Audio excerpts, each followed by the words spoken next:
So as of me writing this script, Season 4 Episode 5 of The Boys just came out, and I want to make a versus battle with the characters. Specifically, I want to make one with Homelander. So today, we're going to be pitting Homelander against the first Avenger himself, Captain America, particularly Captain America from the MCU movies. Oh, but why not Soldier Boy? Well, Soldier Boy versus Captain America has been done 5,000 times, whereas Homelander versus Captain America hasn't really been discussed all that much. Not only that, but there's also quite a lot of people that actually wanted, like Chris Evans, to play Homelander, which is kind of crazy, especially seeing how good Anthony Starr has been as Homelander. So today we're going to be analyzing who would win between Homelander from the Boys TV show and Captain America from the Marvel Cinematic Universe. So an important note is that, again, this video was recorded around the time Season 4 Episode 5 came out, so if suddenly in Season 4 Episode 6 Homelander just survives a planet-destroying explosion or something, just know that this was made before that feat ever happened. Blow A-Train. What? I'm not kidding. Go over there, pull out A-Train's cock, and blow him. Homelander, Vought's prized hero. Being the son of Soldier Boy, Homelander was grown in a lab to test his powers and make him stronger. But he's also easily the most powerful superhero in his universe. Because Homelander is kind of the undisputed king of his universe, this puts him above characters such as Lamplighter, who can easily reduce humans to char, which is easy, small building level. But this is complete child's play in comparison to other stuff Homelander has survived, particularly a chemical plant explosion. During one of the episodes of The Boys Diabolical, which was confirmed to be canon to the TV series, Homelander ended up accidentally blowing up an entire chemical plant, and despite being almost point blank to this massive explosion, he managed to survive. Now, the most popular calculation for this, found on Versus Battles Wiki, put Homelander at about 43 tons of TNT for his durability for managing to survive this. However, one thing that calculation didn't account for is that oil tankers like the one Homelander blew up do actually have PSI inside of them, and they usually contain about 5 PSI or so. I readjusted the calculation to account for that, and I got Homelander tanking about 17.5 tons of TNT, which is still city block level, like the prior 43 tons of TNT, but it does nerf down his durability quite a bit. So at the bare minimum, we know that Homelander can pretty much effortlessly tank city block level explosions to the face and have almost no adverse effects. This has been shown to be consistent, as other Homelander level characters such as Queen Maeve easily survived a 1-ton explosion despite being right at the epicenter of it. One counter argument many people try to bring up is Stillwell's statement that no weapon on the planet could harm Homelander, which makes him comparable to nuclear bombs like the SAR bomb. However, there is some rebuttals to this. The big rebuttal and the big question is, who is they? Who nuked Homelander? Did Vought nuke Homelander? That makes no sense. How the hell did Vought get access to a nuke? Was it the US military? Why would the US military waste millions of dollars and a powerful weapon just testing out Homelander's durability? That makes no sense. Even after years of begging, Vought couldn't get the US government to let Supes into the military, but somehow Vought was able to get the military to nuke Homelander? That makes no sense. Also, as we saw with Soldier Boy, radiation can strip the V from a person's blood, and it's implied that Soldier Boy would have been able to strip the V from Homelander's blood had he have gotten a good radiation shot in. Nukes are extremely radioactive, so if Homelander had actually tanked a nuke, the V in his system would have been completely ripped apart. Also, it's very consistent for Vought to lie about their Supes' abilities, like for example, the one announcer guy at that A-Train versus Shockwave race said that A-Train frequently runs at over 1,000 miles an hour. Yet in that exact same scene, A-Train runs only about 830 miles an hour, and it's stated to be a brand new record for him. So clearly Vought isn't above gassing up their heroes and making them look all cool by lying about their feats. So ultimately, there's just too much inconsistencies with this one statement to really affirmatively say that Homelander is nuke level. But we do know at the very least he is around 17.5 tons of TNT due to him easily tanking that explosion with virtually no damage whatsoever. Now for Homelander's lifting strength. Homelander has repeatedly been shown to be stronger than Queen Maeve, who was able to lift up a school bus by herself when she was 9 years old. School buses on average weigh about 12 tons, and that's not even accounting for the people inside, and yet a 9-year-old Queen Maeve was able to lift that. So obviously adult Queen Maeve would be far stronger than that, and Homelander is far stronger than her. For a bit more consistency with this, there's a scene where Homelander just casually taps off an airplane door, and airplane doors at altitudes are extremely hard to rip off. Apparently, it would take approximately about 11 tons of force in order to rip off an emergency exit mid-flight, and Homelander just effortlessly ripped it off with a tiny little tap of his wrist. But his most impressive feat is not really shown, but more so implied. During the Flight 37 crash, Homelander implied that if he was standing on solid ground, he would be able to lift up a plane, and that the only reason he wasn't able to lift up the Boeing 747 was because there was nothing to stand on. It was just air. Boeing 747s on average weigh around 190 tons. So this implies that Homelander could theoretically lift a 190-ton plane so long as he has solid ground to stand on. Homelander is by far the fastest character in the series, only really rivaled by the other Homelander tier characters like Soldier Boy and stuff. Homelander's most impressive feat was saving Billy Butcher from a C4 explosion, which, when calculated, requires around Mach 10 to Mach 18 speeds. This would put Homelander in the hypersonic range. This is pretty consistent, as it's stated that when Homelander was a kid, he broke the sound barrier, and we even see scenes of him flying at around Mach 1.5 while looking for translucent. Possibly even more impressive, Homelander has claimed that he's been to space before. Now, in order to go to space, you have to achieve escape velocity, which is around Mach 33 for Earth, which is high hypersonic. Now, there is some arguments that for reaction and combat speed, the Boysverse has light speed characters, because they're capable of dodging and blocking quote-unquote lasers and quote-unquote light beams. And to quickly debunk this, A-Train was able to view Starlight's light beams as standstill. Now, you might just say, oh, well, A-Train's just massively faster than light. Well, his prior record before this was not even 1/1,000,000th of the speed of light, like not even close. So, him suddenly just getting 1,000,000 times faster, no, not just 1,000,000 times faster, like hundreds of millions of times faster, just overnight, would make absolutely no sense. You might try to argue, oh, well, he was on a lot of V when he did that. He was probably on quite a lot of V too when he ran that 370 meter per second sprint. Unless he took literally a fucking oceans full of V, I don't see how he could ever achieve massively faster than light speeds just by doping up on a lot of V. All this really proves is that Starlight's beams don't move as fast as the speed of light. They emit light, but the beams themselves aren't light speed. They just emit large amounts of light. As for Homelander's laser speed, there's nothing suggesting that Homelander's heat vision is actual lasers other than just the name laser vision. Laser vision is a very broad term. Laser is a very broad term that is usually just thrown around in fiction without authors really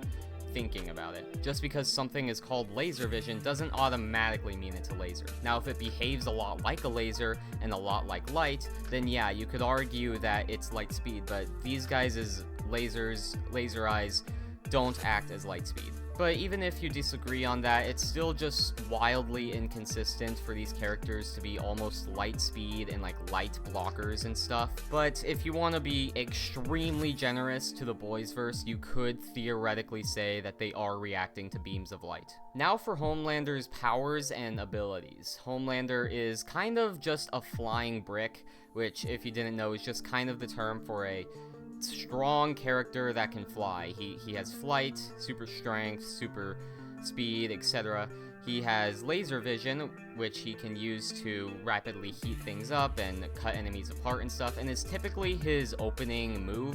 He usually tries to open with using his laser eyes to kill people. Homelander's also got really enhanced senses, as he can see through any material other than zinc, hear up to 200,000 hertz, and can even sniff out people like a bloodhound. Just from a single drop of sweat, he was able to determine that it was Huey, just by sniffing his sweat. Arguably, Homelander's most powerful ability, though, is his immense charisma. Homelander is extremely good at talking with people and gathering them on his side.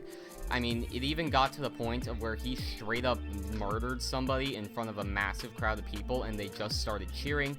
He can also kind of just immediately inflict fear into people, like he walks into a room and everybody's just instantly terrified. So that's also a good example of how good he is at just social influencing and controlling the people around him. Homelander might also have quite a few resistances. It was stated in Season 4, Episode 4 of The Boys that his skin was pretty much impossible to burn.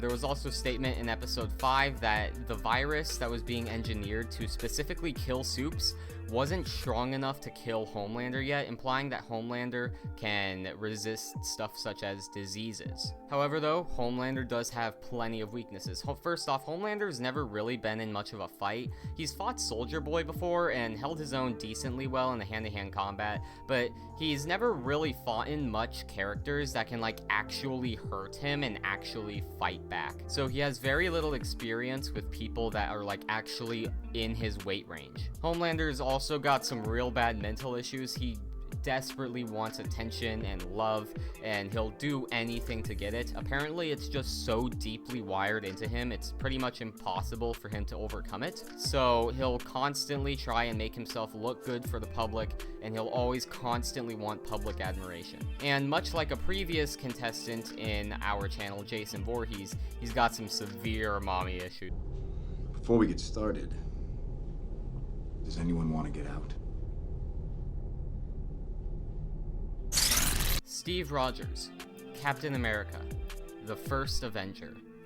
Once an innocent, skinny kid from Brooklyn, Steve Rodgers would eventually go on to join the military during World War II to help fight for his country. Eventually, after showing his selflessness and willingness to sacrifice himself for others, he was selected for the Super Soldier experiment. Pretty much, they would take Steve and then inject him with drugs and he'd become swole and buff. But no, these drugs were the Super Soldier Serum, and Captain America is easily one of the strongest quote-unquote street tiers in the entire MCU, being able to fight with T'Challa hand-to-hand. T'Challa should be scalable to Shuri, as both of them get their power from the heart-shaped herb and show similar levels of strength, so T'Challa should scale to her, and Shuri was able to harm Namor. Namor was capable of surviving this jet explosion completely point-blank, which, when calculated, is worth about 4.25 tons of TNT. This is large building level, or enough energy to destroy a large building.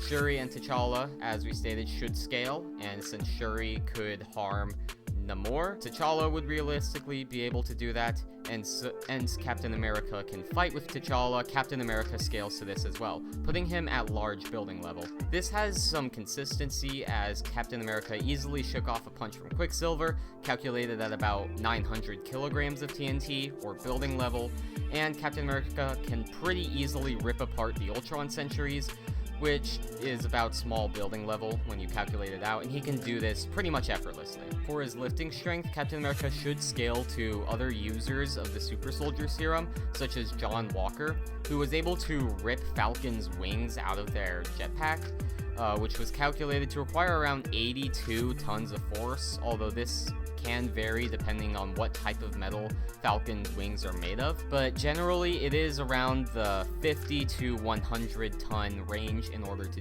pull off. For Captain America's durability, he would scale to his own attack potency. He's not pulling a Deku and breaking his arms every single time he punches, and he can handle hits from characters like T'Challa and other super soldiers such as Bucky, so he'd scale to this. His shield, though, is quite a bit more impressive, as it took Thanos multiple full-powered swings in order to break, and that was after many repeated hits.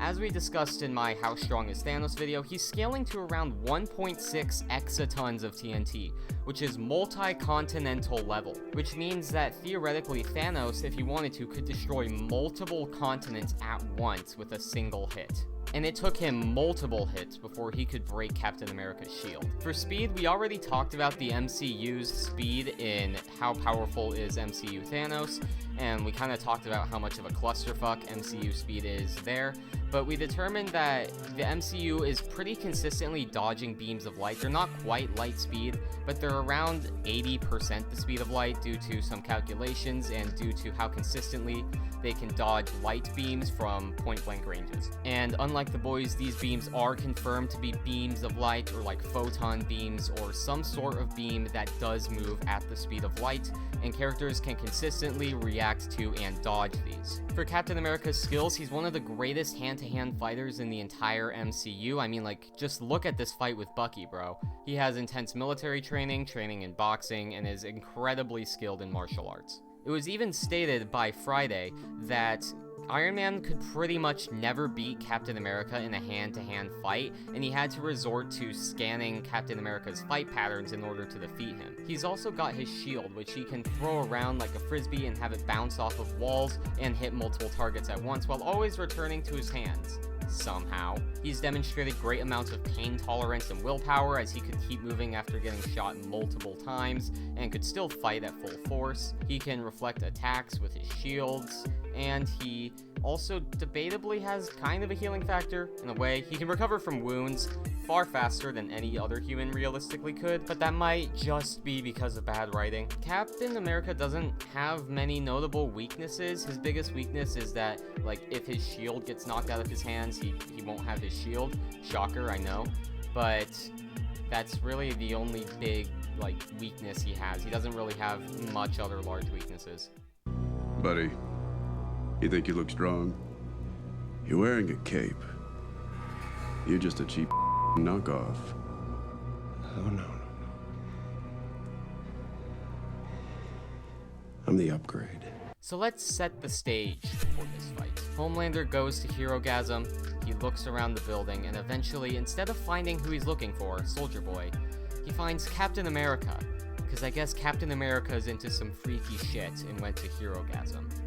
They block eyes, and I don't know, they decide, yeah, fuck it, let's fight, you know? So who's winning this? Well, it's not exactly looking good for Homelander, because of the massive fucking speed difference. Captain America is out here dodging beams of light, while Homelander's out here, like, only going Mach 10. Like, even at his fastest, Mach 33, Captain America is still thousands of times faster than him. Homelander's gonna look like a statue in comparison to Captain America, and he'll just beat him to death. Alright guys, anyways, I hope you enjoyed this video. Make sure to like, comment, and I am joking with you. We're not quite ending this video yet. So obviously, it's really boring to just say, oh, blah blah blah beats blah blah blah because they're 10 trillion times faster. That just kind of sucks all the fun out of debating. It kind of just makes this match kind of boring and not really worth it and just not fun. So we're going to be really generous to Homelander. We're going to use his absolute maximum high ends of like light dodging and light blocking. Or you can just say that we're equalizing speed media matchups, you know, you could just keep stuff simple. But yeah, we're going to be assuming for this fight, just so that way, you know, the fight isn't kind of ruined, that speed is equal. So with speed out of the way, who wins? Well, if speed's equal, it's not looking great for the first Avenger. Now, to be fair, Captain America does hold a great skill edge in this fight, but ultimately, skill isn't going to be enough to really overcome the strength difference between the two. Homelander was capable of tanking an explosion over 4 times as strong as Captain America's attack potency, and he took that without any damage whatsoever. So if Homelander was undamaged by this, it's unlikely he'll be damaged by Captain America. Sure, Captain America might be able to draw some blood after a couple hits, but it's gonna take quite a while before Captain America does enough damage to Homelander to actually, like, start making him bleed and stuff. Meanwhile, a single punch from Homelander is not gonna feel good for Captain America. It's not within, like, one-shot range or anything, but a punch 4 times stronger than Captain America's durability is going to really hurt. It's not going to feel great for Cap.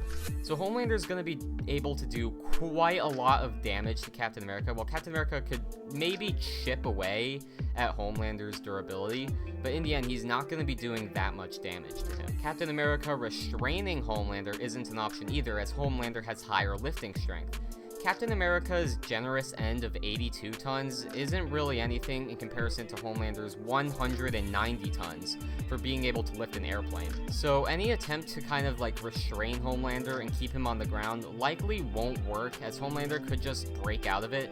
And even if Captain America could restrain Homelander, Homelander can fly. So he could just get off of the ground and then, I don't know, just slam himself into a wall until Captain America gets off. This also brings up another advantage for Homelander: his range and his flight. If Homelander really wanted, what is stopping him from just flying up into the air and then just constantly zapping Captain America with his heat vision? Captain America really wouldn't be able to do anything against this. Now sure, Captain America could definitely defend against the heat vision, as Homelander's definitely not breaking through Captain America's shield anytime soon with his heat vision. But at the same time, Captain America wouldn't be able to do anything to an opponent that has that long of a range. Sure, he could try to throw his shield, but his shield is also the one thing keeping him from getting cut in half by the laser vision. So it's either keep the shield and protect yourself from the laser vision, but you can't hurt Homelander, or try and attack Homelander with the shield, but then he just lasers you in half. There really isn't much Captain America could do if Homelander just suddenly decides fuck it and just starts playing cheap and using his laser vision from a distance to eventually just cut apart Captain America. Captain America's best bet would be to forcefully keep this fight in close quarters and then proceed to use his superior skill and defense against Homelander. If Captain America can manage to do that, then I could see Captain America winning this fight, but I really doubt that's going to happen. If Homelander ever gets sick of Captain America just blocking his shit with the shield, with his superior lifting strength, he could just disarm Captain America and throw the shield halfway across the room, and there wouldn't be anything Captain America could do against that. And while sure, Captain America is definitely more skilled than Homelander in hand-to-hand, Homelander's not exactly bad at fighting either. He was still capable of fighting with Queen Maeve and Soldier Boy, who are trained soldiers in their own right. Not nearly the level of Captain America, but still decently trained, and Homelander could somewhat keep up with them, even if that was mostly due to his better strength. So although Captain America will be outskilling here, Homelander's not exactly a bumbling idiot in a fight, and unless if Captain America can really capitalize on that skill edge, I just don't see him managing to kill Homelander before Homelander just manages to bash his brains in or just laser him in half. So ultimately, who do I see winning this, assuming speed's equal? Well, I would definitely say Homelander's taking this about 8 out of 10 times here. Captain America has a shot if he can manage to keep Homelander close and use his superior skill, but with Homelander's just overwhelming strength advantage and the fact if Homelander feels like he's losing, he could just start playing cheap and just run away and use his heat vision. I don't see Captain America winning this too often. Chances are Homelander will just get fed up of Captain America's shit and just laser him in half or just strangle him to death with his better lifting strength or something like that. Granted, this is also with speed equalized, as I discussed earlier in the video. With speed unequal, then Captain America just kind of speed blitzes. He would just kind of beat Homelander to death before Homelander really knew what was going on, and it'd be pretty much impossible for Homelander to put together an actual decent defense against somebody so much faster than him. But what do you guys think? Do you guys think that I was correct in that Homelander would win a majority of the time? Or do you guys disagree and think that the first Avenger is stronger than I'm giving him credit for? Let me know down in the comments below. We recently reached 150 subscribers. That is insane, guys. Thank you to every single one of you guys, all 150 of you. Whether or not you just joined 2 seconds ago, or whether or not you've been subscribed ever since I told Groji Chronic that Mike Tyson would beat the FNAF animatronics, only for him to not listen. Thank you very much for being here the whole time. I really enjoy doing stuff like this. I love power scaling. I love talking about this stuff, and I love it when you guys like disagree with me. One of my favorite comments to read are people that disagree with me, because I think it is always awesome to see what other people think about like a particular matchup. Like, I love reading comments about people saying, you're wrong, this character would win, and I love, like, kind of engaging in discussion a bit about it. and it's always fun to see like other people's opinions and like their thoughts on a versus match, and it's always awesome. So yeah, if you guys disagree with this, please let me know in the comments down below. I really like comments like that. But yeah, I hope you guys enjoyed, and I will see you guys in the next video whenever that comes out. See ya.